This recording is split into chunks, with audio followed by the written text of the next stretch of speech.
On the fringes of the British Empire in the 1850s, William Stephen Raikes Hodson was a name used to quiet unruly children.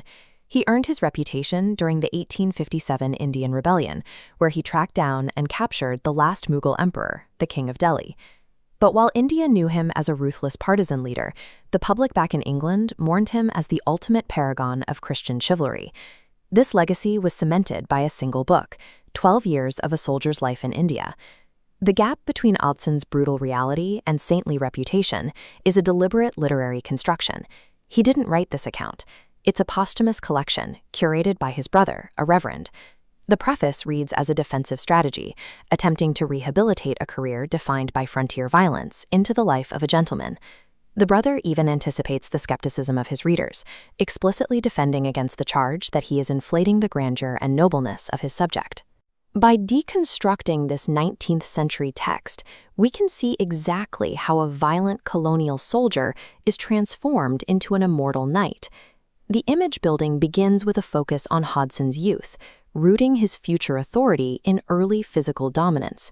The book details his legendary stamina at rugby school, describing how his golden hair was always seen leading the pack during the grueling crick run. But physical strength alone can seem unrefined. The brother makes a point to tie this athleticism to a sense of moral responsibility. He highlights how younger students supposedly viewed Hodson as an efficient protector against bullying. This establishes a central theme for the reader. The officer's dominance is only valid because it is used as a tool for justice. To further soften the warrior image, the narrative emphasizes that Hodson was an intellectual, not just a man of action. The story moves to Trinity College, Cambridge, to build this academic pedigree.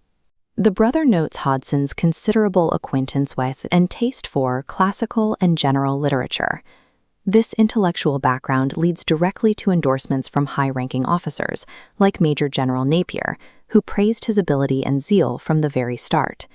This focus on refinement creates a clear separation between the noble British officer and the enemies he would eventually face in the field. The most difficult task for the biographer is justifying the visceral violence of colonial warfare. The brother accomplishes this by using romantic literary metaphors, comparing Hodson's campaigns to the mythical sowing of dragon's teeth. He moves the conflict away from 19th century reality and into the realm of legend. He explicitly equates his brother's life to the chronicles of the Spanish paladins and the heroes of the conquest of Granada. By framing imperial policing as a modern-day crusade, the book transforms the reality of the battlefield into a story of heroic daring. The text finally merges these conflicting identities, presenting a figure who possessed an almost womanly tenderness alongside the stern determination of a soldier. This is the portrait of the man who became an icon of the Victorian era. The real reason for this curated biography is revealed at the very end of the brother's preface. He admits that his goal was to induce young soldiers to read the account and enter the military in a spirit of self-sacrifice. The campaign worked.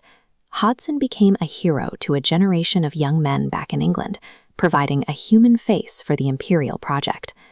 12 Years of a Soldier's Life in India showed how a nation could package conquest as a moral duty, ensuring the next generation would always be ready to pick up the sword.